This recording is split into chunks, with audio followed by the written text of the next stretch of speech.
I'm tired of being Knuff. You're a Knuff. Okay.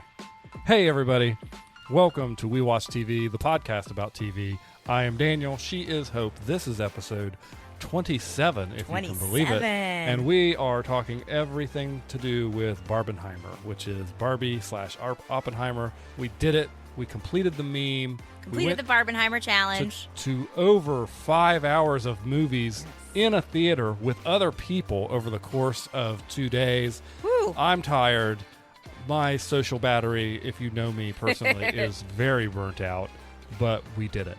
We're tired. But I think we did it right because we've been able to kind of rest up today on Sunday, get everything back together, really let our thoughts marinate.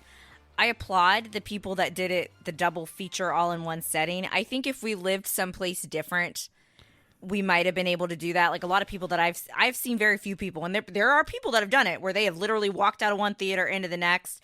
Just the way our movie theater is, like we have a small town movie theater, and they actually only do matinees even in the summer on Sundays, and we knew we didn't want to go on a Sunday. We work in the day, so we couldn't hit up the early show of either movie on Friday. So we saw Barbie Friday night, and yes, we reversed it the way most people did because I was most excited for Barbie, and I don't know about you, Daniel, but like I needed the shorter movie on the Friday night when I worked all day. Yeah, for sure. And I have a long run ready for the next day. And then we saw Oppenheimer at the earliest show, the 3:30 on Saturday. People that I've seen that have done the double feature, or like in one day, the way I would have done it would be the people that are someplace where they could go see one movie, have kind of a break to eat and do stuff, and then go back. I would have needed that. Like if I were going to do it in one day, I would have needed like a multiple hour break in between. But I liked having maybe even a nap. Yeah, I liked having it in 2 days because both movies were incredibly thought-provoking. I'm still thinking about a lot of them, and I think splitting that, was able to kind of get my brain in the right place. And another great thing about it was we got to eat popcorn twice for a meal. Yeah, for a meal. I love that's girl dinner. Yeah, you girl dinnered twice. I did popcorn and Sour Patch Kids. I do popcorn mixed with Bunch of Crunch, an elite combination. I have to call you out. At salty. One point in one of the movies, you looked over at me and was like, "Did you eat your Sour Patch Kids or your Sour Jacks yet?" And I got real triggered because you called them Sour Jacks, and you knew they weren't Sour Jacks. We used to get Sour Jacks all the time. Sour Jacks were good. They're better than Sour Patch Kids, and I think we've already discussed this in our podcast multiple times. But you triggered me in that moment. Times. So you had an icy. I had an icy. Cherry on the first night, and then mango, on the second night because they were out of cherry for some reason. At 3:30 in the afternoon on Saturday, they're out of cherry. Yeah, I felt your icy. body like seize up because I like blue raspberry best, which I did not get an icy, but Daniel and I've always been like blue raspberry is better, and you're like a known blue raspberry hater for some reason. I guess you're entitled to your wrong opinion. It's not a flavor because that's not a fruit. I don't think you're really drinking like fruit juice. I know, but at least the cherry I can pretend. But then they were like mango, and you're like, ah. And I tried it. The mango was pretty good, but I like getting my popcorn twice. So that's another good. You had to have the Barbie bucket. I had to have the Barbie bucket. Despite my best efforts. Okay, I let you get a Star Wars bucket once, and you came in, you're like, oh, what I got? And you know where that bucket is now? I don't know. The garbage. Well, I'm going to keep the Barbie bucket because it was so cute. So I knew I had to have the Barbie buckets. It was a really good time seeing both movies for the Barbenheimer challenge. You were talking to me earlier about our day 2 movie, which we're going to get into the specifics of each movie in a few minutes, and about our fear. Daniel and I are both like, I don't know if it's age, whatever. I feel like I've always had to be like the type that always has to pee. We were both really worried about Oppenheimer and having to pee. I mean, it was a 3-hour movie. And yeah, by the way, this is not an age thing, at least for me. Yeah. I think I've always had to pee. I have always had to pee like constantly. And I don't know. Sometimes I think it's just sitting in psychological, but yeah, it's like the nerves. Like before track meets, I would have to, and then if I think like right now, I'm like, oh my gosh, should I get up and go to the bathroom? Right. But when we say 3 hours, you guys need to keep in mind if you have not seen this movie yet. Oppenheimer is 3 hours runtime, like so, not including your previews. Which our theater is a smaller theater, so I think we usually get about 20 minutes, half hour theaters. Some of you people that are probably seeing it like at AMC Theater, Cinemark. I remember like when I saw Ant-Man in February at Disney Springs, like almost being exhausted at the amount of previews, and I love movie previews. So you're looking at like 3 hours, 30 minutes, maybe even 4 hours, depending on how many previews you guys get and commercials beforehand. But go ahead and get into. Well, I tried out a theory. We got up. We got up earlier Saturday morning and did a long run. So we did our long run out in the hot. Like I said, early. We weren't up that early. We were out late enough that it was hot, but we needed to make sure that we got everything wrapped up in time to get to the movie time. And I remarked to you like during the run, I was like, I wonder if we'll be dehydrated enough that I won't have to pee during the movie. And I'm like, I don't know, maybe. And both of us were like, well, I mean, maybe, but that's also probably not the best thing to be proud of. And we did hydrate plenty. We hydrated during the run. We hydrated after. I do have to admit, I probably had one less water after than I normally would have. Same. Intentionally trying to see if I could keep from having to pee 50 times during this movie. And I accomplished it. I did not get up. I sat through it entire. In fact, I can show on my Apple Watch the gap in get up time. You didn't even go to the bathroom after the movie. No, we just drove home. Got home, which is insane for me. So maybe it's not like, I guess, the healthiest route to take. But yeah, I totally did. I probably would have drinking a little bit more water. Drank. I probably would have had a little bit. At least you didn't say swilled. Swilled. I probably would have swilled down some more water. But I too held off a little bit. I still feel like I had an adequate amount though. Yeah, I didn't feel bad. It was just I didn't. So, but if you are worried about that, there's a lot of like information about when you could get up and go pee. Yeah, there's a lot of people on TikTok saying, "Hey, here's when you should take breaks." I missed the one we looked at. I missed it. Like I did. It was really. I think I might disagree with that one because it said when they first meet his brother. That was really early into the movie. Yeah, that was too early. But we'll get into the specifics here in a bit. It's been a long time since we have done a double movie weekend. Even seeing a movie twice in the same month. Yeah, I can't think of the last time we saw two movies in the same weekend. Probably when we were like early in our 20s. Yeah. Like vibing, like young. And we used to go to the movies all the time. Like when we first started dating, like that's what we did. We would go to the movies, and we would often go to the movies even, twice in a weekend in college. Like after a track meet, we'd go to a late movie. Sometimes midnight showings. Yeah. We had a theater they were near half us. off or something. The price Not was half just for off. premieres. Yeah. It was like a theater that showed, and there were movies that were current, but it was just cheaper if you went at midnight. And Christopher Nolan did The Prestige. I remember we saw that one at midnight. I can't imagine watching a Christopher Nolan at midnight right now. Because they're so intense. We saw Talladega Nights at midnight. Didn't your brother-in-law go to see Oppenheimer last night at like the 10 p.m. show or something? He did. That just seems insane to me. I hope he was caffeinated. Yeah, I mean, it was a great movie, but 10 p.m. is, like, I can't imagine starting a 20-minute TV show at 10 p.m. Yeah, which we sometimes do, but I'm pretty sure we watched Star Trek last night. I have to get it in for you. I would just like everybody to see, for the record, I did not bring up Star Trek in this episode. Because they ended up dropping up an episode early. Yeah. But the topic at hand is Barbenheimer. Two very different movies, two very good movies, and we're going to cover our thoughts on each of them. So first off, I want to go over some stuff real quick. Yeah, I think before we get into the movies, we want to talk a little bit about just kind of the craziness around them that kind of culminated in this meme that I feel like the people, not the studios. Obviously, the studios did their own marketing, but it was the people, the internet, the social media, the viral meme.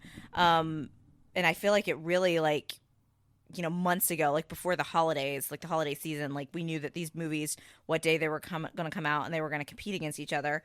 Frankly, I'm just going to be straight up honest with you guys. I didn't know who Oppenheimer was. I didn't know that he was the inventor of the atomic bomb. I had no knowledge of this. I was like, what's Oppenheimer about? Like, because obviously Barbie was in my radar. So for me, I don't think if it hadn't been for the social media meme, I would have even seen both of them. And I'm really glad I did. And you know that even if without me, you probably wouldn't have seen Barbie on your own. But no, for sure. But I would have obviously dragged you and to for see me, Barbie and I want to make this statement. When I say drag, though, you were excited to see Barbie, and so that's really kind of like the wrong thing. So I shouldn't. Well, say that. I just want to make sure, because we're going to get into some of the stuff around the Barbie movie later. I wouldn't have gone to see Barbie movie by myself, but the fact is, I wouldn't have probably gone to see Oppenheimer by myself. Yeah. I'm not the kind of person that like goes and does things like that on my own. So me saying like I would have dragged you to Barbie regardless, like that's really the wrong thing to say. It's the wrong way to put it. I would have insisted that we go see Barbie regardless. And I would have went and been fine with it, because I was like, oh, okay. You're my extroverted person that takes me out to do things, whereas otherwise I would just stay in my little cave and not do anything at all. But basically they're saying like, this is kind of like almost unprecedented, the way these two movies, the way this whole thing blew up, because it definitely, like, I really think probably Barbie helped Oppenheimer more. I mean, you obviously have your Christopher Nolan fans, your history fans that were going to see that. But I do think that some of the people that were just seeing Oppenheimer also ended up going to see Barbie because people wanted to do the meme. Yeah. It was like these two very different movies are competing against each other. Both incredible, both thought-provoking. We are recording this podcast at 7:12 p.m. on Sunday afternoon, July 23rd. Today's 23rd, right? 7 p.m. really the afternoon? The evening, more I guess. evening Well, time. I'm saying it's still bright outside. What is the cutoff for evening versus afternoon? I'd say probably anything after 5 p.m. would be considered evening, but the sun's still out, so in my head, it's afternoon. Sorry, What is time? I just had to interject. As he always does. So we won't have the actual numbers for how much the movie weekend domestically made until tomorrow morning, they're saying. But right now, Warner Brothers is saying Barbie tallied around $155 million during its first 3 days in theaters, the highest opening so far of 2023. No surprise. Universal's Oppenheimer snared an estimated $80.5 million during its debut. Analysts expect this weekend to be the highest grossing weekend of the year at the domestic box office. They're saying that Barbenheimer, they're actually, everyone's calling it Barbenheimer, exploded over the weekend, generating an estimated $235.5 million in ticket sales and reinvigorating the domestic box office. This is a quote that I got from somebody who's chief analyst at boxoffice.com. He said, "I don't think anyone could have reasonably predicted this kind of confluence between Oppenheimer and Barbie. If you're going to a theater right now, the communal experience is reminiscent of major Marvel and Star Wars films, but without those franchises remotely involved." And then it says more than 18.5 million tickets were bought for the combination of Warner Brothers Barbie and Universal's Oppenheimer. So that's just some information about the two. And I can already hear the executives at the studios hearing the dollar rubbing their hands together going, okay, so how can we recreate this? I'm and not they sure can't. they can. They can't recreate this. This was organically created by the people. It just so happened to be, because I think Oppenheimer came out relatively close to when the Trinity test actually took place. So in July sometime. Yeah. Barbie got there. Neither of them moved off, it's very common for movies to see another one there and be like, oh, we're getting out of this weekend. And they just didn't do it. And then everybody started making this joke about how, which one are you going to see? So polar opposites they were. And then it just made this. And then it was like, why not both? Yeah, and why what not I both? liked is I feel like there was an early interview, I think with, I can't say his name right, the guy that stars in Oppenheimer. They were asking him about it, and he was like, what a great time to go see two good movies. He was like, why you spend the whole day in the cinema. That's awesome. Both films hold a rating of more than 90% fresh on Rotten Tomatoes right now, and they inspired moviegoers to dress head to toe in pink or don suits and hats during their screenings. People recognized that something special was happening, and they wanted to be a part of it. Our partners in the creative community and at the studios gave audiences two uniquely different, smart, and original stories that were meant for the big screen, and movie lovers responded by gathering friends and family and heading to their local movie house across the nation. And the guy that said that was the CEO of the National Association of Theater Owners. When it mentions kind of like the Marvel Star Wars thing, I had a feeling on Friday night when we walked in to go see Barbie. One, the parking lot was full. I haven't seen it full like that in a while. We parked next to that van, and you saw a guy, and then you couldn't see their heads. All you could see was the top of the four little girls, blonde heads sticking out of the van. And I was like, oh, we're in for something here. And those girls like the parking my outfit. lot. Yeah, the parking lot at our theater was full, which is not something that ever happens. There was a line to buy tickets and snacks. For some reason, you have to buy your tickets and snacks at the same register. That's a whole other thing. But it's like I said, we have a small town theater, and we like our little small town theater. Generally, at our small town theater, we can go, like, we saw Guardians of the Galaxy opening weekend. I'm pretty sure we saw that on a Friday night, and there was hardly anybody in there. We walked in like maybe 15 minutes before the movie, bought our tickets, bought our snacks, had a seat, no problem. This was not the same thing. It was definitely busy. I dressed up. I didn't do the full pink from head to toe. I did kind of a different take. I did the pink accents. So I had pink shoes, and then I had my black leggings. Then I had a shirt that was black with a bright pink font that said, "Come on, Barbie, let's go party," with the Barbie logo. And I think I have the Barbie, like the current Barbie logo, like the cursive, which the movie I think is using that 80s, 90s Barbie logo, because there are different official Barbie logos. And then I had my pink scrunchie, my pink lipstick. So it was my pink purse. So I had like the pink and like that kind of whole vibe going on. You just wore normal clothes. Yeah, I just wore normal I tried to get clothes. Daniel to wear like an ascot to kind of be like, Ken, were you the ascot? And I saw so many other people dressed up, especially, I did see a couple guys. I think was the guy the shirt that had a Barbenheimer shirt on, right? Somebody had a Barbenheimer shirt, yes. And I did see some people dressed in like the suits. There were a couple Oppenheimer people. Most of it was our crowd that night was for Barbie. And just seeing especially all the other women and girls dressed with like different types of pink on, dressed up, it like just made my heart so happy. And it really took me back to, I think the last time I experienced that at a movie theater was in 2015 for The Force Awakens. Regardless of your thoughts on that movie, we had Star Wars back in theaters, and I remember and this was at Silver Screen, our local theater. We had multiple showings of that movie playing because we saw it on that Thursday night. It wasn't a midnight premiere, but we saw it on that Thursday night, and there were people dressed up in like Star Wars outfits. You and I both wore Star Wars shirts. For me, it took me back to Episode 1 when that came out in 99, because just that was the first time I'd ever went to a movie where so many people were like really excited about the same thing, to the point of like lightsabers were being carried by like 50% of the people in the seats, and everybody had a shirt on. That was the first time I experienced anything like that, and it's always special. And some of those younger girls that were there, that might be there for they might look back years later and be like, hey, remember when we all saw the Barbie movie and everybody was dressed up with like their pink and just having a good time? And I agree with you. Probably the last time I got that feeling was The Force Awakens, although I still think Episode 1 for me was more people were really into it. Well, I never said what I said. That's the last time I got that feeling. The last time, yeah. I never said the first time I felt that. The first time I experienced that was also my first Star Wars movie in theaters. I came late into the Star Wars fandom. Oddly enough, I watched Star Trek before I watched Star Wars. My dad watched Next Gen. But my very first time being at a movie theater like that was for Star Wars Revenge of the Sith, which is my favorite. It's the best Star Wars movie ever. Okay.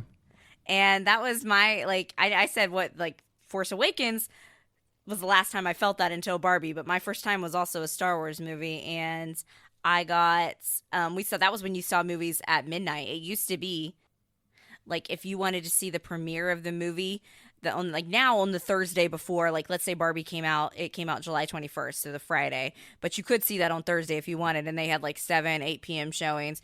It used to be you had to go at midnight premieres, and that's what we did Revenge of the Sith for. Was at midnight. We saw Harry Potter and the Half-Blood Prince at midnight. I don't think we saw Harry Potter and the Deathly Hallows at midnight because, we had jobs and stuff. Now that you mentioned Deathly Hallows, that might be the last time we went to a movie twice, 2 movies in one weekend. Because you made me see that twice. I did. Oh, it wasn't Half-Blood Prince we saw at midnight. It was The Goblet of Fire because we were still in college. And I remember there was somebody dressed in full Dumbledore. So it used to be that's what you would do. You would go to and it just took me back to that vibe of I'd love to bring that vibe back. And you know, the thing is, like, even Infinity War and Endgame, while those were good theater experiences and they were pretty full, it wasn't the same. It wasn't the same atmosphere that like these I remember had. being in the theater at Endgame and everybody clapped, and that was pretty cool. But it's not the same. And the fact that Barbie and Oppenheimer were able to do that, I know, like, Barbie, I understand it's like a franchise, but like Star Wars, Harry Potter, those are franchise heavy movies. I remember the first time I went to our local theater when it had reopened under new ownership and they had put in the stadium seating and done that. My friend and I were there to see Happy Feet 2. Cute movie, but everybody else was there to see Twilight, and there was people dressed up then, and I remember thinking that was pretty cool. So it definitely took me back to that scene. And it wasn't just all Barbie. There were people dressed for Oppenheimer. I think we did see one couple that really did they came out of one movie and they went directly into another. I don't know. I think they saw Oppenheimer first and then went to the late showing of Barbie. I think that's the only way at our theater you could have done it. You could have possibly done it. So it was a good atmosphere for sure. Yeah, like the atmosphere was good. It was just, this is the most excitement I have felt for going to the movies in quite some time. Like, I was obviously excited to see Guardians, of course, which as we said, on a previous podcast, that was a great movie. But the whole, like, being a part of the Barbenheimer weekend was really fun. And both movies, incredible. Yeah, I agree. It was definitely a lot of fun. I do think once we got into the Barbie theater, then I had, and we're seated and waiting for the movie to start. It was very chaotic in there. There was definitely a lot of younger folks that we're not used to being in theaters with. And I'm going to say, at least 3 phone drops, one of which was directly all under my seat. All at the same time in different places. I'm going to say this. Little kids should not be seeing the Barbie movie. I think, about 11, 12, like, that's a good age. There are some adult jokes that might go over their head, but like the very small children, like there was a kid in front of me at the theater, maybe I'd say no older than 5, and her mom had like whipped out her phone, and that kid was watching like cartoons or something during the movie because that kid was just over it. So they're just not. It's too, because this movie. Let's just go ahead. Let's kick it off. Yeah, you want to start our order? We're going into Barbie. We're going to Barbie. Come on, Barbie. Let's go party. But yeah, it was rated PG-13. Yeah, it was not for that age of kid. And someday, hopefully, those kids will enjoy it. But we were on the wrong, like, I still give the movie a phenomenal rating. I'll give my rating in a minute. Even though, like, it was a lot. Because it's been a while since I've been to a movie with, like, multiple children around me. And we see Disney movies all the time. But it was, like, that was very crowded. We were on the opposite side that we normally get to sit on. Daniel and I are very consistent, very set in our ways. Just like I like to research the menu. We have a specific side at a theater we like to sit in. Thankfully, I was still able to have a buffer seat. I thought for a second I was going to have to give up my buffer seat, but because these people were about to, like, separate. Right there, before the movie was about to start, there were these people that were looking for seats, and I thought one of them, they were going to split, and one of them was going to sit in your seat. And then they finally just went back in the back. They went down and, like, sat in the front or something. A lot of people come in and they did the surprise, like, oh my gosh, I can't believe it's crowded. They'd walk in late. I don't blame them around where we live. The theater is never that crowded. It's usually not that way, so... but all that aside, once the movie got started and you take out those distractions, it's a great movie. It was far more emotional than I was personally expecting it to be. I knew it would be funny. I thought with Greta Gerwig directing, I was like, they're going to touch on like some feminism and stuff. I didn't expect Barbie to impact me the way it did. As a woman, it really spoke to me. America Ferrera's character makes this speech at one point talking about like how hard it is. Like, I wanted to be a woman, really, and like everything that we are criticized for, how basically we feel like we can never do anything right. There was one point I said, like, I completed the sentence before she did when they were talking about like, oh, we want to be skinny or want to be thin, but we can never say that. We have to say, and I was like, oh, you have to say we want to be healthy. And that's literally what she said. If you act a certain way, you can't want something too much. You can't want something too less. You got to look a certain way. You can't get overly excited about stuff. You have to, it just basically, she went on and on and on about like the struggles that we face every day. And that, unfortunately, that, some men that kind of suck, put that on us. The patriarchy, the being like objectified by men. Are you telling me that the patriarchy is not just horses? Unfortunately, no, Ken. The patriarchy is not just horses. But I really felt that. And there was multiple times that I cried, like where Barbie goes like, I just don't feel pretty anymore. I felt that. There is a beautiful scene where Barbie is in the real world outside of Barbie land, and she's quickly learning, basically how the real world, sucks, especially to be a woman. And she's sitting on a bench kind of in her feels, and she sees this older woman and it's like, you're beautiful. And the woman's like, thanks, I know. And it was just such a beautiful scene. And I read later that was a scene that they were like trying to get Greta Gerwig to cut, and she's like, well, no, I'm not going to do it if you cut that scene. I'm like, I can't imagine if they had cut that scene. Yeah, I'm glad she stood firm on that. It's also, it made me think about, for me as a little girl, like when I would play with my Barbies, and I played Barbies all the time. I kept pointing, I was like, oh, I had that Barbie. I had that Barbie. I never had the dream house, but my cousin had the dream house. I'd play with that a lot, but I had the pop and play house. I had the Barbie camper that was pink. And my friends and I would play with our Barbies for hours. And we would dress them up. We'd have the different, because Barbie's always had, 1,000 different careers. And we would just imagine what that would be like, someday when we are older. And then eventually, you do grow up and you realize, like, hey, it's not the world that I was expecting. Just like when Barbie leaves Barbie land, like, this is not what I expected, and how difficult it is, especially for women. And any man that says that this movie is quote unquote reverse sexism, obviously, one, the movie's not for you. Two, you're part of the problem.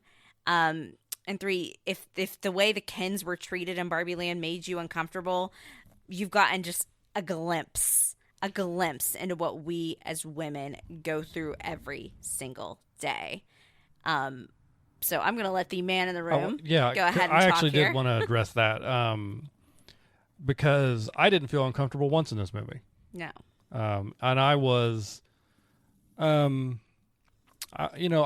wasn't crying. You didn't cry like me. I don't cry. At one point, I'm like, I can't believe I'm crying. The Barbie movie. I definitely felt emotional impacts from this movie. And part of that was just, let me back up. Before we get, because this is like this was also a very funny movie. Yeah, it was funny. A very funny movie. And I found the comedy really hit in multiple times in both just straight up jokes, but also there was some background stuff going on that was just like, it was a really funny movie, but it was also really impactful. And I'm, without going too deep into, family skeletons or stuff like that, most of the most important people in my life are women. And so I hate seeing the kind of things that on a daily basis you all have to deal with that I never even think of. I'm in a group chat with my wife and my sister. We always end up just talking about running because we're all crazy and run stupid amounts of races. This was literally like the day before the movie when we were talking about this. And you and her were chatting, and I was just listening in about running on the track. And one of the points that you both came up to was like, yeah, and it's also safer to run. Because you don't like running on the track. Yeah, I hate running on the track. And you said it's safer to run on the track. We feel safer there. And it's one of those things where, and I knew this, and it wasn't like the first time that issue had ever come up to me, but it just has never been something that I had to worry about. Where I go run, as long as I'm being reasonable, right? Like obviously there are places you should not go run. But as long as you're being reasonable, I never really worried about it. You don't have that fear. Like the worst thing I ever worried about was a dog coming after me sometimes. You don't have that fear that I do every time I walk out of my house as a woman to go run by myself. And I don't think we have any listeners that are on that train. But any man who goes to watch the Barbie movie, which I think you should go watch the Barbie movie because I think it is important. It's a good movie. It's also important to expand your horizons beyond things that you are normally comfortable with. If you go to see the Barbie movie, and any part of that movie makes you uncomfortable, before you get on the internet and start screaming about this movie made me uncomfortable and I don't like it, sit in that for about 10 minutes and think about why did that make you uncomfortable? Yes. What is the reason that it made you uncomfortable? I'm not going to tell you what conclusion to draw, but draw your own conclusion before you just go screeching on the internet. And think about it for a second. Important women in your life, your mom, your sister, if you have a daughter. Yes, just nieces. Sit in your uncomfortableness for a moment, and be uncomfortable, and feel it. Think about why, and then maybe think about what you're going to post on the internet about the movie, and about reverse sexism. about the movie about a plastic doll. Yeah, that got you so upset that you aren't upset about the other movie that literally came out this weekend that has an incredible message that you absolutely should be upset about. Yeah. And it's just like, I mean, literally, we talked about how we went on our run before the movie. Day after we see Barbie, I'm literally running with Daniel. You were like, what? Just a couple feet behind you. We had to run single file. It was a narrow part of our run on for that first mile. I get catcalled. All the time. Yeah, I didn't even hear remember it. being catcalled at 12 years old, the first time I was ever catcalled. 12, guys, not even a teenager. And it's just something that just every woman has to deal with. So when Barbie enters the real world, when she leaves Barbie land, that's one of the first things she experiences is being catcalled by men. And she's like, she says something, when she's realizing, how much the human world sucks, she's like, all these, like, men are so, like, mean, and all these girls, like, hate me, and I just, like, I'm so overwhelmed. And it really is the way a lot of us feel sometimes. And I think that's, I don't want to get political, of course, but as a woman, there's been some tough decisions and stuff made that affect women in this country. And it's just, this movie really touched on, like, so many, like, points of girlhood. And it made me think about, like, growing up and how, like, that innocence. And then one of the major plots of the movie is because Ken tags along with Barbie to go to the real world. In Barbie land, the Kens, they are not the ones in charge. They're not the ones that are president. They're not the ones that are running the Supreme Court. They're not the ones. It's all the Barbies, and the Kens are just kind of there. Just how sometimes women, we can feel as accessories to men. So Ken is like, oh, the patriarchy. Like, we should bring that back to Barbie land. And to his defense, he thought it was just about horses. Yeah, which we don't learn about that till towards the end. And he also, he wanted to go out with Barbie and felt like that was part of his existence, like Ken and Barbie. So he's going through his own stuff. And we haven't talked about the actors yet, but I want to just say right now, Ryan Gosling for Best Actor. He'd probably be Best Supporting Actor. Okay, well, I agree. About Ryan Gosling for Best Supporting or and I think Margot actor. needs to be nominated for Best Actress. I agree, because one of the things that I read, I guess I kind of noticed it as the movie went on, but somebody on Twitter really kind of put it in a good place, as how she transitions over the movie from being this plastic doll to more of a natural human, and it just slowly progresses as the movie goes along. And, like, that's not something you just... Like, that takes the skill. cast was great. Yeah, it was a great casting. They were all so great. But kind of back to my point about Ken, he comes back into Barbie land, and Barbie is still in the human world. She's trying to see if she can go to Mattel and fix things. Will Ferrell's like the CEO of Mattel or something.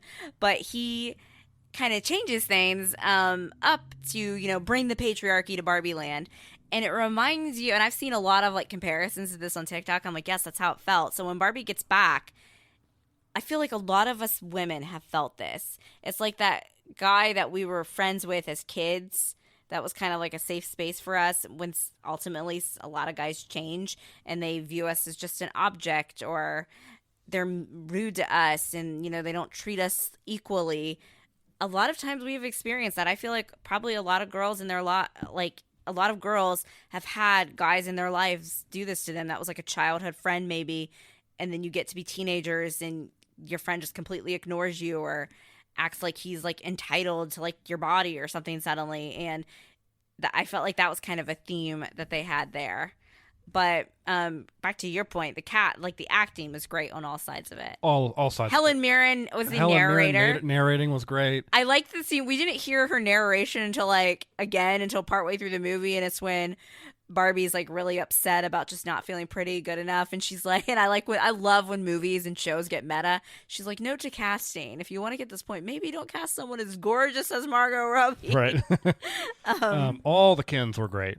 All the Kens were great. Gravik. Yeah. Gravik so now from, that I see from Secret Invasion is in there. We watched Secret Invasion earlier today, and I'm like, oh, it's one of the Kens. Simu, he plays. He was my favorite in Ken. Shang-Chi. He was great.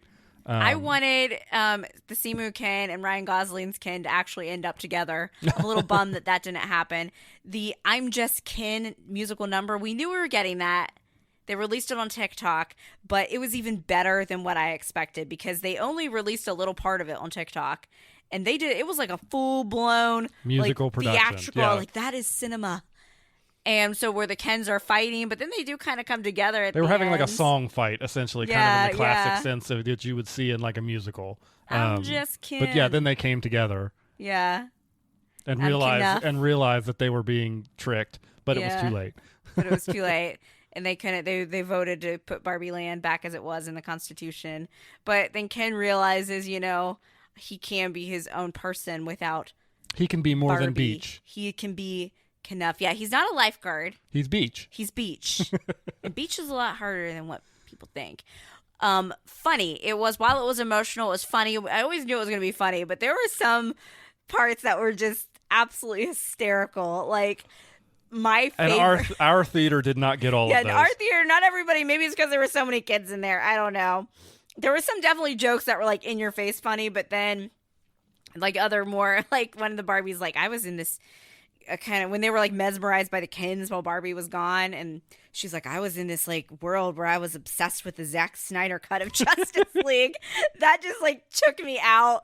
My favorite joke was when they're driving back in like the car, Barbie's car. The Kens have taken over. Yeah, the Kens have taken over. Like, it's no longer Barbie radio, it's Ken radio, and I wanna push you around. And can I just say, we both laughed out loud. I think we were the only people that laughed out loud. It's probably because it's a darker joke, but it is a much darker joke. I do like the song Push, but it is kind of a problematic song. Can I just say that Ryan Gosling got the cursive vocal fry right? I want to take you for granted. Like, he nailed that. And guys, I'm telling you, he needs to be up for an Oscar. He really does. I agree. I think this movie, like, people always joke around about what movies are going to be. I think both of the movies we saw this weekend should be nominated for Best Picture. I agree. I think that multiple cast members from these movies should be nominated for Best Supporting Actor, Best Supporting Actress, Best Actor. It was so good. One of the other things that I really liked about Barbie was they kind of made a joke about it too. Like, oh yeah, the ghost that created Barbie, she's on the whatever floor of Mattel. Yeah, they were very meta with most of the stuff. So they had Ruth, the woman that created Barbie. She named Barbie after her daughter Barbara, like, makes an appearance. And then the scene at the end. With the montage where Barbie, she's like holding, she's like, take my hand.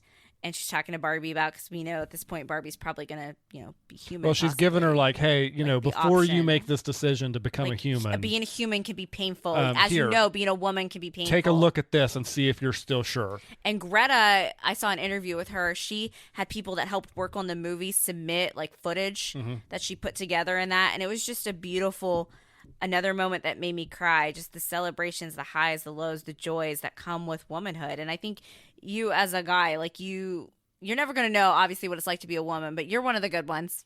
Oh, thank you. I appreciate that. Aren't, threatened by women. You understand. I felt like you didn't cry, but like ultimately I'll be real with everybody. I have struggled with body dysmorphia my entire life. I feel like I thought I was fat when I was 12 years old, right around the time I started getting catcalled, oddly enough. I have been treated for eating disorders, and the part where they're talking about like if you're too fat, you're too thin, and I've always been very hard on myself, and you try to get better. I always compare having an eating disorder. I'm gonna get really dark here for a second, but we'll get back to the lighthearted in a minute. I compare it to like almost alcoholism. Like they always say, like you're always gonna be an alcoholic even if you're not drinking every day. Having an eating disorder is not something that you just get over. It just goes away. Even if you're eating properly, it's always in your brain. And I know it hurts you to see where I feel like I'll put an outfit on and I'll just be like, I don't want to eat the rest of the day. Like, I feel so horrible about myself. Like, I don't want to start crying on this podcast. But you, like, how has that affected you to see what I go through? I mean, for me, it's heartbreaking to see the person that you love. Yeah. And also, your best friend and somebody you think is the most beautiful person on the world. Well, thank you. Think that about themselves, Yeah. because I look at you and I'm like, how could you in a million years think that? Yeah. And I don't, and it doesn't compute for me. And I know that men feel body dysmorphia too, but I do think it's something that a lot of times society does put on women more, like how we should look. I think it's more a common occurrence Yes. to happen because of the way society And I've had pushes people- the right, like you said, they push certain standards. Yeah. But then at the same time, you're not allowed to say you want to be skinny. Yeah, as you said, you got to say you want to be healthy. And it's I've just had all that stuff people together. say rude, like I don't know why we think it's okay again, but society, probably a patriarchal society, to comment on people's bodies.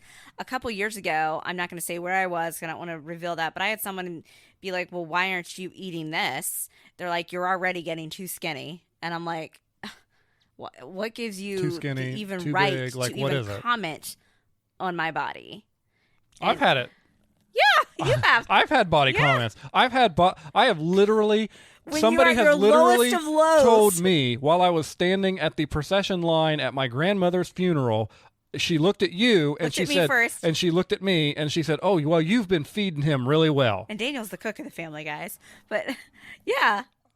Like, what are we doing here, folks? It was like multiple people, because you didn't look like, they probably hadn't seen The you last since time you they- were like yeah. 17, when you were like a skinny, like little like boy, basically. Mm-hmm. I mean, I had somebody pointed out to me after, like, obviously when I was a collegiate runner, I was thinner than I was, than I was when I was like 14 years old. I was very skinny.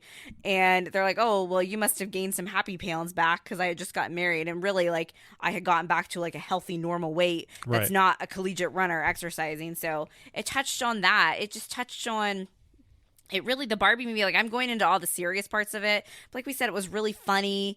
It was empowering to me at one point in the end, because America Ferrera's character is like, maybe sometimes just being a woman is hard enough. Like, it made me think about, like, I feel like this summer has been just a celebration of womanhood. Unfortunately, I wasn't able to get tickets in the cities near me to go to the Eras tour for Taylor Swift, but I've loved seeing all the pictures and all the women. Obviously, a few men have gone to those, but it's mostly been just like girls, women everywhere.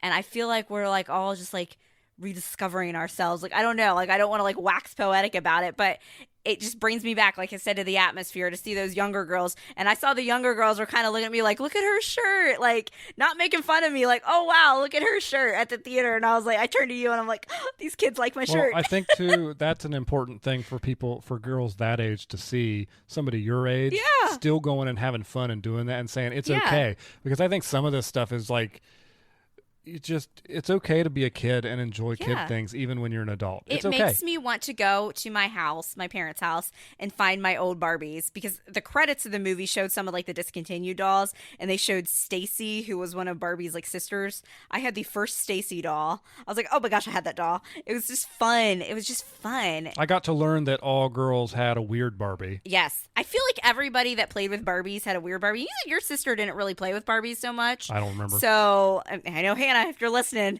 weigh in, because you always call Daniel out and text me about it. Be like, he did so much Boy Meets World. I'm sure. Hey, I'm not going to dispute Hannah and her I on have that. talked before. She was, about the same. Like, I would often get Hot Wheels and the miniature Barbies at McDonald's, but I think your sister probably was more of a Hot Wheels gal. But so I need to know, Hannah, weigh in. Did you have a weird Barbie? Pretty much everybody, we've all done it. It's the Barbie that you play with too hard. You think you can style her hair. You cut her hair. It ends up looking awful. You might put some markers on because you think you're just, maybe giving her some contour.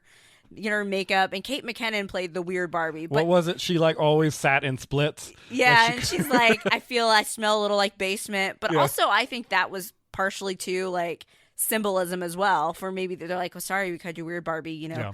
behind your back and to your face, like about acceptance as well. And she's like, it's okay.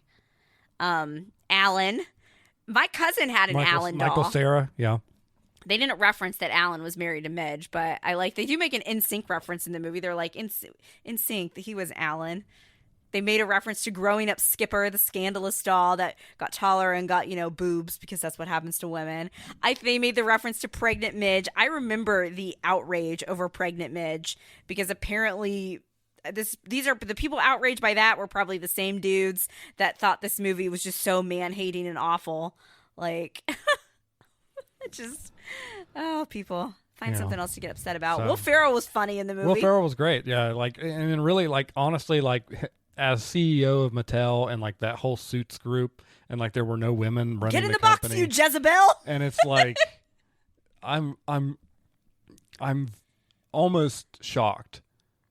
Mattel and the studio okayed this script. Probably to be Mattel knew honest they were with going to you. make enough money. Yeah, I Regardless. it's almost shocking to me they allowed some of these jokes to go through. So if you're thinking the Barbie movie is just going to be a silly, cheesy, crazy movie, think again. It is funny. There is some cheese, but it's very emotional. It's a lot of heart. And again, I am so glad that you as a man appreciated it. You might not understand what it feels like to be a woman, but you're one of the good ones that can understand, like I said, like what we go through, and you enjoyed the movie. Like somebody made a comment to me and was like, oh, did you have to just like poor Daniel that you forced him? I had somebody text me about this and say, well, did you force Daniel to go to that? Poor Daniel. And I was like, Daniel liked it and had fun. Like, You mean I just have like basic like entry level empathy? yeah. Like not even like I'm not like even a good empathetic person. I just have basic ability to empathize with other people that are not understand. me. And that's all you need to enjoy In the world. this movie or any movie where you're looking at a group of people that are not similar to you. Like so crying about the kin. Like the kins do have the realization at the end. Like, I mean, he is Knuff. Yeah, he is Knuff. I want to buy that hoodie for us. It's All right. unisex. We're going to both get the hoodie. Sure. I'm but Knuff. I was going, all right, so what's your rating for Barbie? I give Barbie a 10 of 10. I'd give it an 11 of 10 if I could. It's our podcast. You can get whatever you want. I want to walk right back in. I want to go see it again. I love it. 10 of 10, fine, 20 of 10. It was so good. It hit. I knew I was going to like it, like just because like I said, I grew up playing with Barbies. I loved Barbie. I like pink. One time somebody actually made a comment to me at a former workplace, was like, oh, you just like Barbie, like kind of like a negative comment. And I was like, that's one of the best compliments you could ever give me. Why, thank you. I was going to be excited about it regardless. As soon as I saw the cast, I don't know why people were like, oh, the cast. Like Ryan Gosling was great as Ken. Margot was great as Barbie. I liked having America Ferrera in there. Baby Gamora, right? That's who was her daughter. Was Baby Gamora. All the other, I can't. It would take me forever to rattle off all the names that play the different Barbies. But I didn't expect it. Like, I did not go into this movie thinking that I was going to turn to you and say, oh my gosh, why am I crying? Oh my gosh, I'm crying again.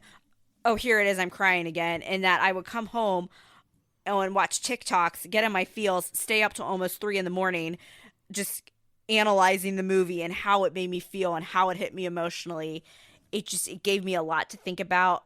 Depression Barbie. I felt caught out by that one. It was like that sits on your phone and scrolls.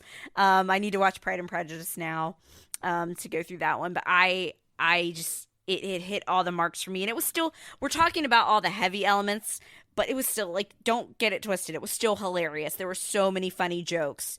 And it was still fun and bright and just, it hit all the marks for me. The soundtrack is great. I loved it. What about you? What is your rating? I'm at a 9.5. A 9, and that is great for you. That's really, really great for me. I would absolutely, I'm with you. I'd go see it again. I would be interested to go see it again because I like to look. I feel like that every time you see a movie, the first time you see it, you miss stuff. Yeah. And I'm sure. Especially when there's all rattling around. Yeah, I'm phones being sure dropped. there is stuff in there that I missed. So I like to watch movies and watch for details that maybe I missed. Mm-hmm. And really the 0.5 on it is just like, some nitpicky, like pacing things. Like I thought there was a bit of a lull at one point, but other than that, it's not big issues for me. So on your word scale, we know Daniel has okay, it was fine, it was good, it was great. It was great. It was great. It was great. Okay. I loved how the beginning of the movie, they have the houses, the dream houses, and they're like, Barbie doesn't use stairs, she floats down. Because that's how people would pick her up. Our dolls. And the slide, don't you wish you had a slide? I do wish I had a slide. I could probably put a slide in. Would you keep the Barbie dream house, or would you turn it, and what does he call it? Ken's Mojo Dojo Casa House. Yeah. Yeah. I got to be honest with you. Despite Ken's character turn there as a quasi-villain for a little while, I did in fact enjoy Ken's Mojo Dojo Casa house. I thought that he had a pretty The good mini setup fridge. You just can't put enough in there. there. You can only put a 6-pack in it. And then again, Gravik. Now I see Gravik, and I'm like, oh, Ken. It's Ken. Okay, so that was You know Barbie. who should have been a Ken, though? I feel like Chris Hemsworth would have been a Chris good Hemsworth Ken. would have been a great Ken, yes. Not the Ken, but one of the Kens. One of them, yeah. I would have been down for that. But yeah. So jumping in, we talked about how Barbie was bright, pink, and fun. You know, it's not bright and pink and more dull and black and gray. Oppenheimer. Yeah. So let's jump into it. Kick us off. Oppenheimer was the story of J. Robert Oppenheimer, who is the physicist that kind of led he led the Manhattan Project, which eventually led to the creation of the first atomic bomb. And they call him the father. They call him the father of the atomic bomb. And it was kind of really a story told, I think it's based off a book, a biography of him. Is it a biography or an autobiography? A biography. Okay. It's a story that takes place over the course of decades because we see 20s, 30s. In fact, I think we even go back early enough to see. Cillian Murphy was good at pulling off the different really looks was too, good. like the super young, older. Even the oldest version of him we saw at the end of the movie when getting the award. Some of the other actors. Age makeup didn't look as great. Some of it reminded me of the Harry Potter Deathly Hallows train scene. But he still pulled that off. He looked good. He has this, I don't know what it is, he's able to really pull off youthful, but also pull off kind of that middle-aged.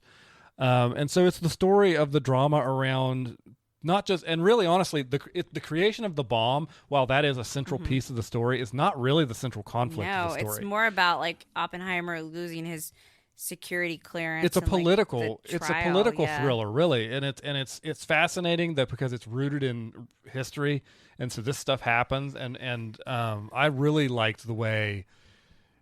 We'll dive right into it. I liked the way Christopher Nolan did the black and white versus the color, and how the black and white was more historically accurate. We know these things happened because they're on record. People have spoken, whereas the color was kind of from the perspective of Oppenheimer, and so there's a little bit more wiggle room in there for what we know happened versus what maybe is a little bit more color on the and so it was.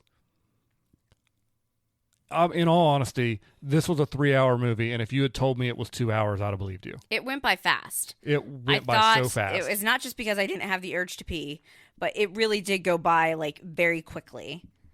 It was breakneck pace. Yes. Like to the point of, I think I mentioned to you when we got out of it. It reminded you of the Elvis. It almost reminded me of the Elvis movie in just how, like, sometimes there were It wasn't quite as chaotic between like Elvis, but it was quick. Its moments. It was where paced well. It slowed down and gave you a chance to breathe.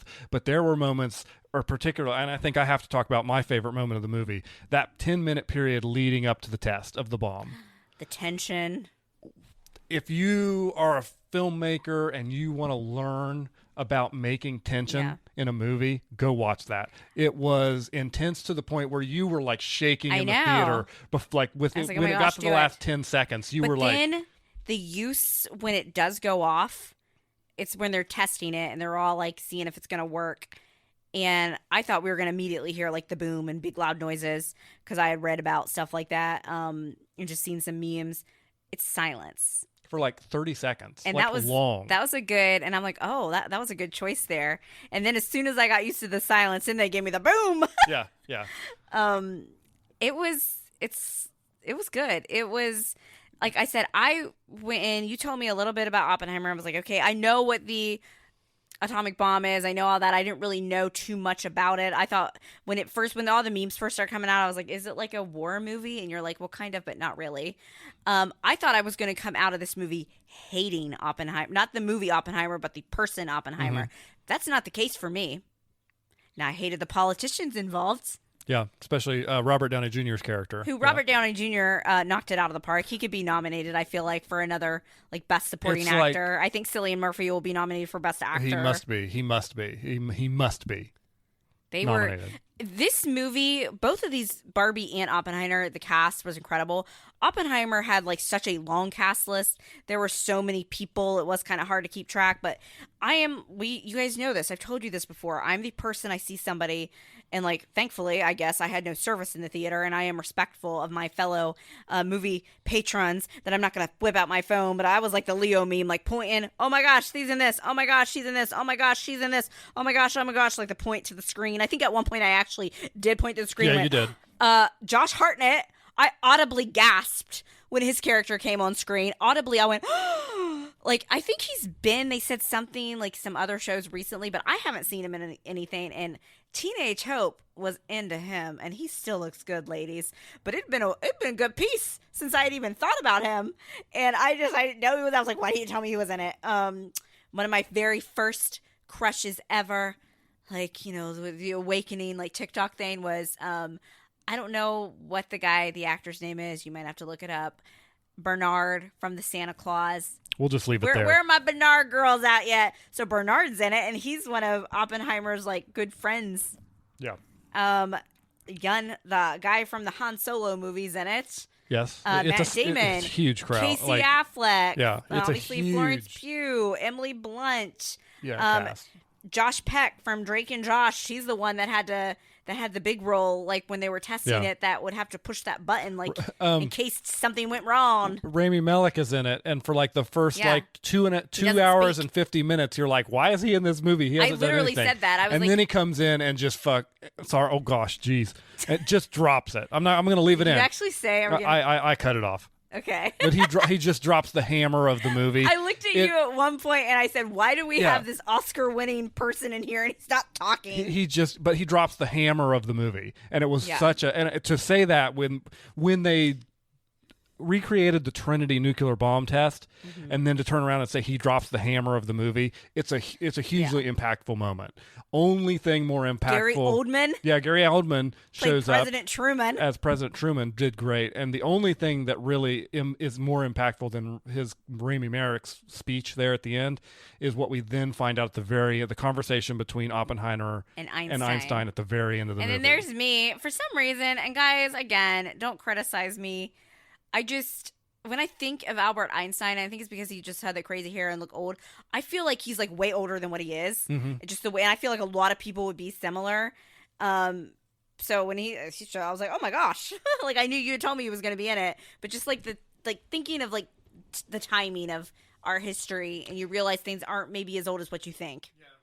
Like that's kind of what I mean by that. Like I'm not stupid, but I feel like sometimes I think of certain people as being older than they are. Well, yeah, because you knew this movie was a lot of the time centered around the events of World War II and right after, to which you're like, well, I mean, my grandparents were in that, and then you think Albert Einstein, like this historical figure, is there. Yeah. And you just for some reason, the makeup department, the costuming on Oppenheimer was great too. Yeah, I knew you would love the fashion of this movie. But like the guy, like Gary Oldman, like you, I don't know how you write. Like when you said that to me, I was like, I think it is. It's all in the eyes for Gary Oldman. Like when we got closer to him, that's when I knew. Maybe he and Joey finally got that war movie they were working on. The year like 2000? Yeah, complete. But I just was taken by how. Joke. It's a 3-hour movie, and every time you turn around, something interesting is being dropped in your face. And it was paced. Kenneth Branagh. Yeah, another one. So the beginning of the movie, we start off and we're seeing Oppenheimer because he's basically like on trial to see if he can lose or get a security clearance. So it starts him off as a youngster, not young, but like college age, and his professor says something to tick him off, and they zoom into this bottle of like cyanide and an apple. And I'm like, why do they? I was like, if they're gonna have us do something with this apple, they've shown me this apple like 3 times. Because thankfully, when you live with Daniel, you start to notice a bunch of stuff, like the whole the way people are dubbed, certain things that they put on screen. And then I'm like, he's not gonna, and he like poisons the apple, but then ultimately he ends up being like, oh, a worm on it, and like doesn't go through with it. But he like was gonna try to poison his professor. Yeah. It's and I think at that moment you did that classic Hope, like you slapped your hand over at me and hit my arm, and you're like, now I'm gonna have to read this book. Yeah, I was like, I'm gonna need to read about this guy. But I felt like when some of the stuff that you told me, and I don't know what you thought going into it, I really thought that Oppenheimer was going to be like the big villain, that we were going to like see, that like I was going to come out of this movie just like absolutely hating him. That is not what happened for me. I do feel like Oppenheimer, now you are seeing like some of the colored scenes and he's on trial from his perspective, but I think he did feel like guilt. The movie gives emotionally you conflicted, ethically conflicted. The movie gives you the indication very much that he knew why the bomb was important. And why they had to do it. They're like, oh, the Soviets, whatever, they're going to do it anyway, so we have to do something. But ultimately, I think he does, and that's like the pivotal part when he's talking to President Truman. Yeah. Is like, he feels guilty. He says, I feel like there's blood on my hands. And Truman like pulls a handkerchief out of his pocket and tries to hand it to him. And I mean, to a certain extent, Truman was trying to say, hey, I'm the one that made the call to drop him. Yeah. You might have made it, but I'm the one that made the call. This is my idea. But then he calls, then he's very I've nasty always about read it about that President Truman was kind of like unhinged in his comments. So I don't know how true that conversation was, but just from stuff I've read historically, stuff that Truman was quoted as saying, it wouldn't surprise me because he could be kind of brash, historically speaking, in the way he was. It just made you by doing this, we brought our boys home, which was great that they got, but at what cost? Yeah. I know what happens. And I'm gonna totally say the names. The cities? Yeah. Hiroshima and Nagasaki. I don't want to make sure about that. I know historically, I am a history, I do have a history degree. I know what happened there, but just this movie just made me even like think about it even harder. The biggest impact of this movie for me wanted to throw up when they did the bomb scene. Again, that's why that scene was the scene for me, even though the acting in this movie was like phenomenal, off the charts. That bomb going off, again, the silence that was taking place, and then you looked at me and just like almost a tear. I don't know if you had a tear in your eye, but you said, "We did this to people." Yeah, we did this because to people. For so many people, it's so easy to just think about the text in the history books and go and wave your hand over it. We get the boys home. But do you think we had to do that? I feel like nowadays it's like if they had just cell phones back then, they could have filmed the test and be like, hey, we're going to do this to you if you don't back off. Like, it's a wonder to me that the United States and Japan are even allies with all this bad blood between us. It's honestly a miracle. Like, it's just crazy to me because at the end of the day, and like you see Oppenheimer like visualizing when he's giving that speech and he's kind of having these like sickening thoughts about, because we find out that we did drop the first one, and he finds that out, and he's seeing people like turn to ash. Just most of those people in those towns are people that don't have anything to do, just like around here, if something ever happened, God forbid, that don't have anything to do with like the powers that be, the decisions that are being made, like innocent working people had. And then they said the people that didn't die immediately, a lot of them got sick. Yeah, I think at the end of the day, I don't remember where the cutoff was. It was just somewhere around 200,000 people. They were all like, and I'm like, did people really just like?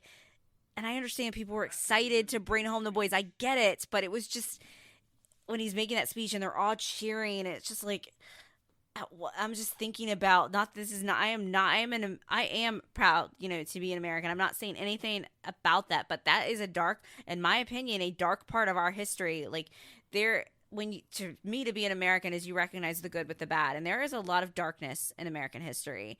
And I'm like, did people really just be like, woohoo? Like after we like obliterated these cities by doing that? It's just gross. And it really took me back to a time when we found out that, we got bin Laden. Not that that was a bad thing, but I remember being really grossed out at seeing all the celebrations because I'm like, it's just like everything it took to get to that moment, all the lives lost in battle, everything that went down. It was just like, I felt a somberness. Like I wasn't like upset. Like obviously he was not a good person. That's not what I'm saying. But just like everything that led up to that moment. And in this particular scene where everybody was cheering and you see Oppenheimer just visualizing like what they actually did to people, it takes us back to your favorite movie, a movie you would give a 10 of 10, Jurassic Park. The only 10 of 10 in my rating system. Yeah, because Daniel has very high standards. Yep. Ian Malcolm makes the great quote, your scientists were so preoccupied with whether they could they didn't stop to think if they should. And I think that this movie really kind of draws a lot of the line between science and ethics. And I'm sure there are things that our scientists are absolutely capable of doing. Like we've already talked about, like cloning, which we know we can do. Just because we could do all these things, should we do all these things? And the argument against it would be just like the argument they made in the movie, like, oh, if we hadn't done it, the Soviets were going to do it. Well, and really what got Oppenheimer on board was the Nazis were trying to do it. Yeah. And his quote was, I don't know what the Americans are going to do with it, but I do know what the Nazis are going to do with it. And that was the way he rationalized getting started in the process in the first place. You could just tell like that he was sick about it. Yeah. Yeah. And it just really makes me want to research Oppenheimer more to kind of learn more about that side. But like basically the whole point of this movie is he ultimately does lose this is all historical. Yeah, he does loses lose his security clearance. They bring up he had some past ties.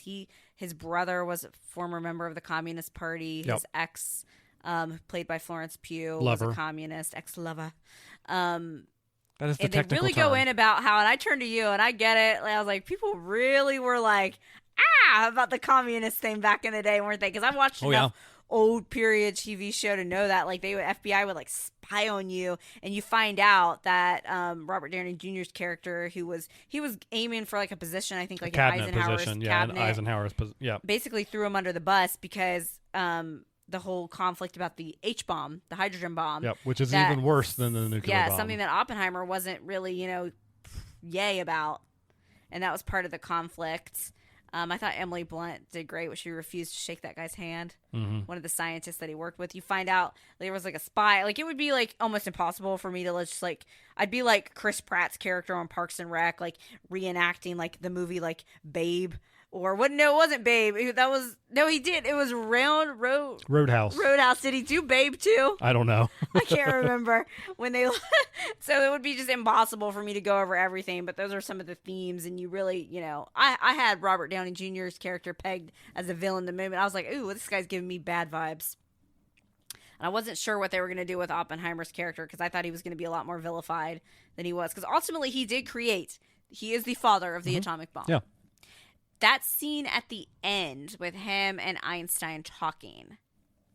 That was profound. It was the only way to end that movie. And that was the one where you see like Robert Downey Jr.'s character Strauss. Well, because you saw his, right? Yeah, you saw his perspective at the beginning of the movie. Mm-hmm. And you see how narcissistic he is. He's exactly. like, oh, he assumed they were talking about him. Mm-hmm. And that wasn't what they were talking about because he and Oppenheimer and Einstein were talking about like, they had a previous conversation because they thought if they built a bomb a certain way that it could like destroy the world. Yeah, just ignite the air and everything would be over. And Einstein's like, well, we didn't do that, and then or at least you guys didn't do that, and then Oppenheimer's like, basically, what I don't know the exact quote. He's like, what he if was we like, well, have? At least you didn't end the world, and he was like, basically, I think we might have anyways. Yeah, and that just goes back to that whole like science and ethics thing. And then I've heard some people complain about the movie, and I think these are people that are haters and are trying to be like some of that group that probably hates Barbie is trying to also hate on this one a little bit too. And they're like, oh, well, this movie is just anti-feminist because the women don't speak till like, a half hour, 40 minutes in. You can't really give a historical movie that same comparison. Yeah, I mean, it's a historical film. Like, these are the Oppenheimer. things that happen. I haven't read the book that it was based on, so I don't know what things were left out. And the women on screen did do a good job. Yeah, I thought the women on screen were phenomenal I'm definitely in gonna their see this characterization. Yeah, like a lot of the way too big of a deal was made about the nude scenes. Like, I'm sure younger boys that watched it probably had their Titanic moment, like, ha ha ha ha. Look on my screen. It was a nothing burger. It was nothing. Like it was just, maybe we're like just desensitized to it, but it was like when they were sitting there talking and they were both in nude, apparently both of those characters, people used to just do that. And I'm sitting there thinking it was probably warm in that building. I bet that was more comfortable. But it wasn't like, to me, it was part of, and I think by people making a big deal about it, they're honestly like, they are, what's the word I'm looking for? They're really kind of putting a dagger in Florence Pugh's performance. Sure, absolutely. Because she didn't do that to be like, hey, look, I'm doing a nude scene. Like, it was part of that character, yeah. And it kind of made that character like fit. The character was a little bit unhinged. She had some mental problems that are definitely addressed and unfortunately very sad. That character's conclusion. And it was just part of, it's just honestly, Dana against, like, it's her acting performance to over-sexualize that and make a big deal. So that's what I'll say about that. Like, I understand people are going to joke about, like, oh, I expected to see a movie about bombs, and then where your clothes at? Like, it really, right. Like, you and I had it thinking, like, it was going to be some, like, grotesque scene, like, no, not at all. And I think it's a disrespect to Florence and a disrespect to her acting to really make a bigger deal about that than it is. Sure. Yeah, I agree. And I think I've seen a lot of that rhetoric kind of die down as the movies come out and more people have seen it and been like, come on. I think there were some people trying to write some like, clickbait articles to get views because it was just not. Can we talk about how you and I have dark humor, though? Sure. Because there were times also in Oppenheimer that Daniel and I were laughing that no one else was. Like, just like little, like kind of dark, like self-deprecating jokes at times that some of the characters would make. And then that scene where, like, Florence's character is clearly mad at him and just, like, throws the flowers in the trash can. Like, I've audibly cackled. I was like, ha! And then, then I'm like, there were some small. I leaned into you, and I'm like, I think we have some really dark humor. There were some small comedic moments. I think really I don't subtle. think it wasn't like knee slapping funny like Barbie in the comedy, but just like little like nuances, I guess, like that were. Yeah, and I think they were intentional. I think the filmmaker that made this is clearly good enough of a filmmaker that they knew they were going to get a little bit of layer, and it was just a little bit of like dark levity to kind of bring up what was a very like heavy movie. I mean, this was a heavy movie. And in the same way that I said I would rewatch Barbie, I'm not going to rewatch Oppenheimer, and that's not a ding against it. It was a great movie. It's a lot. It's great.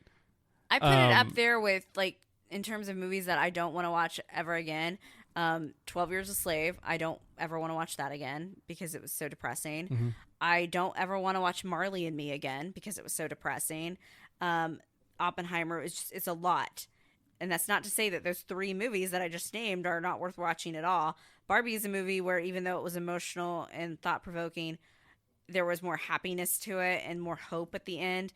Whereas Oppenheimer gave me that kind of like existential dread, like we think of how far even advanced our technology is now. Like, I guarantee you if somebody wanted to, they could just blow the world to bits. I mean, it's honestly it's really depressing and scary. Yeah, it's honestly a miracle that it hasn't happened that the already. 20th century we got through it and we got into this century. It's a miracle it hasn't happened already. Unfortunately, tensions are higher now than they have been at any time in our lives. I mean, people are arguing about the Barbie movie, if that lets you have any like the state of the world. These are two movies that provoked deep conversation. Yeah. And the fact of the matter is, the only conversation I'm actually seeing anybody having is how Barbie was man-hating, and not the story of the movie, which was that we live in a society where everybody isn't treated equal, and we should be trying to reach a better place. And the second humanity movie can be sad, beautiful, all at the same time. All at the same time. And the second movie, where it should be sparking a conversation about, should we be using these weapons? We have the ability to have them, but why? Why do we have power them? trips, ethics? Ultimately, Strauss, Robert Downey Jr.'s character, we saw his narcissism on display. He wanted more. He wanted the credit. He wanted glory for these things and wasn't really thinking about where you see Oppenheimer is not that I don't know if he was proud of the work that he did, but you could see he was deeply impacted. And at the end, what really got me was when Einstein said, like, hey, even though you don't, they're going to remember you. Yeah. You're going to get invited. You're going to eat the potato salad that they serve you. You're going to take the medal, but you're going to feel a certain way about it. I think as a historian, both of us are people who are probably more engaged with history than most. We're dorks. History even nerds. From a college level. A lot of people just take history for granted and said, well, that's how history went. And I think what this movie is saying is, hey, you know what? Wait. People made choices that led to a Cold War, that led to a nuclear arms race, and it could have been different. It is scary to me to think. I left that movie as like, I think we already did give the keys that could be. Basically, he said something to the effect of, like, I think we might have already done that. There are at least two stories I have seen, one from the American side and one from the Russian side, of situations where glitches led to orders to fire, and the only thing that stopped it from happening was the person who was supposed to press the button questioned it, said, this doesn't seem right. So, like, it's just that's scary. how close we are. It's scary to think that, and I think that's what a lot of people, why some people probably would say, hey, go see Oppenheimer before you see Barbie. I'm happy with the way we saw it, because Barbie also deeply impacted me very emotionally as a woman, so I have no regrets about the order we saw it in. But I could also agree with, if you want a little more hope at the end, you might want to go see Barbie first. Well, plus within we got home from Oppenheimer, and surprise, a funny episode of Star Trek was released early, and so we kind of got that to help lift us up out. And so I think it was both, like, Oppenheimer, just, it gave me a lot of, like, again, thoughts about science, about the way our government works, about what we're being told, the history that we're being taught. I mean, like, we talked about a while back, I don't know if we talked about it on the podcast, I can't remember, about how neither of us knew what Juneteenth was until we were adults. It just shows you just, like, certain things and power. And but what do these two movies have in common? Sorry, I'm going to say it. They actually, I'm not sorry, I need to stop apologizing. About how men don't communicate their feelings and bad things happen. Sure. And power struggles and greed. And, like, I don't know what the answer is. Wasn't around back then. I don't know, like, do you think they would have ultimately built, another country would have built the atomic bomb? Do you think we could have gotten our boys home without it? Like, that's something that I can't answer. But I just hope that our scientists debate can be responsible. There's debate in the historical community about how close was Japan to defeat prior to the bombs.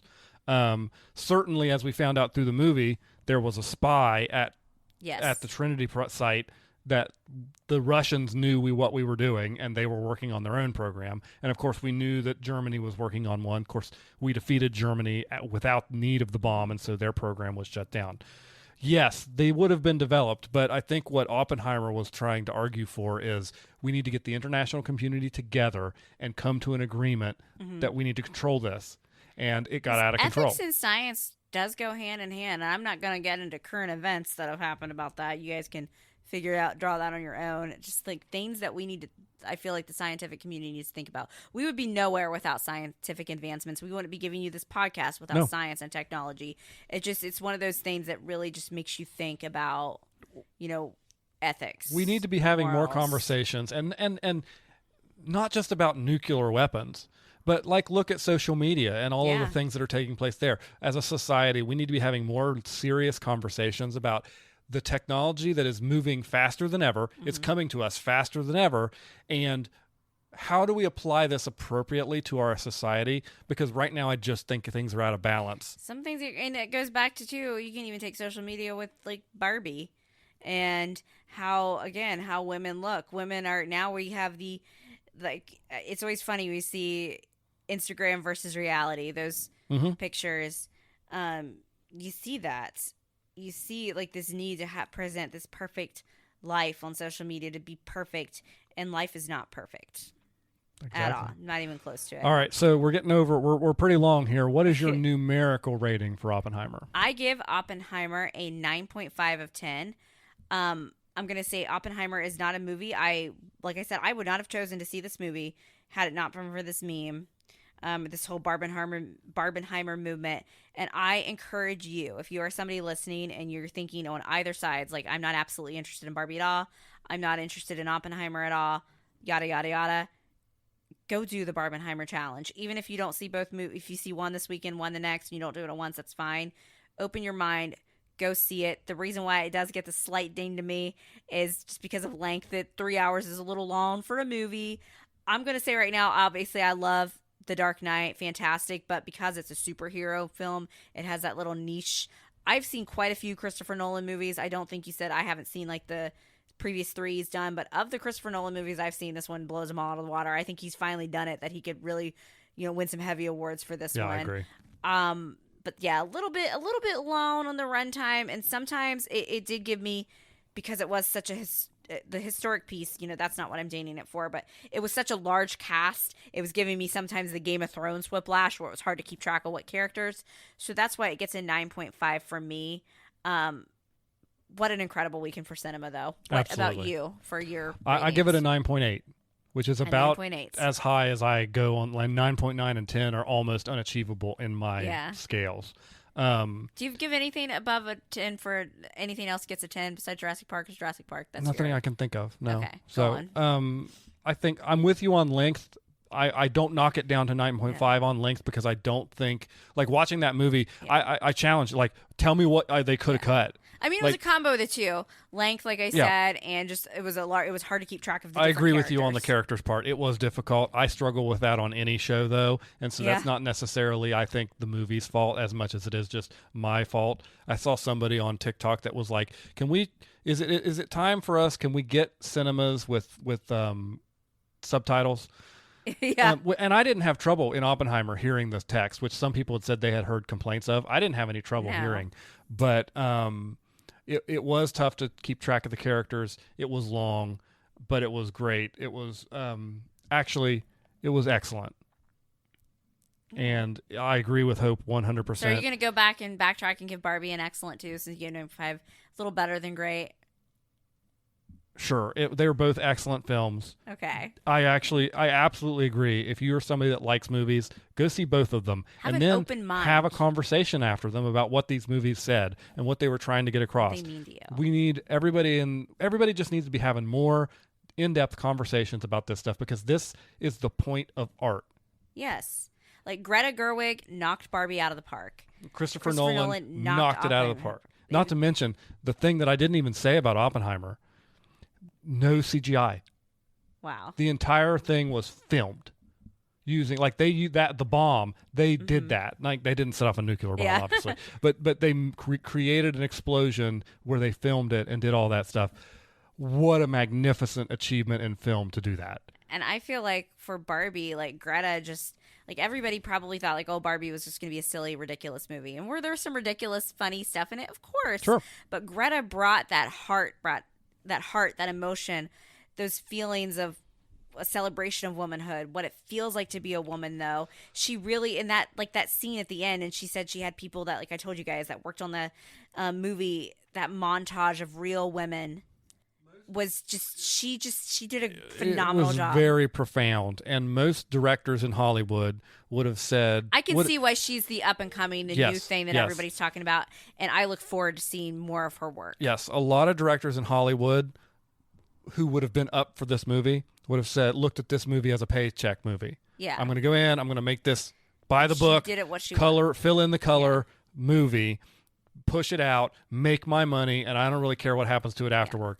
She understood the assignment. Yeah. And I think people still would have for the Barbie like brand. I don't know if it was done quite so well because I think it is, again, like helping, like word of mouth in the trailers. Sure, and the absolutely. Cast, yeah. But she made it meaningful. Yeah. I did not expect to come out of Barbie feeling the way I did. And that's what I'm looking for ultimately at the end of the day in movies, It's in for TV, the art to matter. in music, is some sort of message and meaning. And it doesn't matter if it's highbrow stuff like Oppenheimer and Barbie, or if it's lowbrow stuff like what The Office and other TV shows do. As long as there's meaning to what's going on behind the facade of the film, and I feel something, I'm happy. And it was an incredible weekend for that kind of stuff. Barbenheimer, incredible. What a time for cinema. Something that I don't think we'll see for a long time to come. Yeah. Incredible weekend for cinema. That's pretty much the rest of what I have to say on Barbenheimer. And I know you guys are expecting our takes on our normal shows of what we've been watching, and we will definitely be getting down to that in next Tuesday's episode. We've got Secret Invasion. The finale will have aired by next... Yeah. Will it have aired by next week? Yes, because it's this week. Correct. So we will have like we said, we've got a lot. Star Trek has been great, knocking it out of the park. Star Trek is taking a shot at the boys right now. For your best show going, wow.